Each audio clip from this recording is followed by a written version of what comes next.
নেতারা বলছে, এখানে আমার বলার কিছু নেই, সকল কথাই আমাদের মাননীয় এমপি মহোদয়ের কথা থেকে চলে আসছে। তারপরেও আমি বলবো, আমরা অনুন্নত একটা কান্ট্রি, এই কান্ট্রি থেকে মানুষের আকাঙ্ক্ষা আছে বিদেশ যাওয়ার, এই আকাঙ্ক্ষা থেকেই মানুষ এই রিস্কগুলি নেয়। আমি অনুরোধ করবো সবাইকে, আমরা যেন এই রিস্ক না নেই, আমরা সচেতনতামূলক কাজ করব, যাতে দালালের মাধ্যমে অবৈধভাবে আমরা বিদেশ না যাই।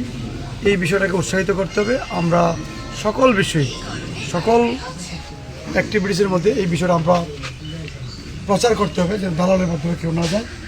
আমাদের গভর্নমেন্ট একটা পরিকল্পনা নিয়েছে, অ্যাটলিস্ট এই 5 বছরের মধ্যে একটা টার্গেট, হয়তো কম বেশ হতে পারে, কিন্তু আমাদের সরকারের একটা চেষ্টা আছে। যেহেতু আমাদের মাননীয় প্রধানমন্ত্রী বলছেন, আপনারা জানেন, উনি হচ্ছেন আমাদের শহীদ প্রেসিডেন্ট জিয়া রহমানের সুযোগ্য সন্তান, মা বেগম খালেদা জিয়ার সুযোগ্য সন্তান।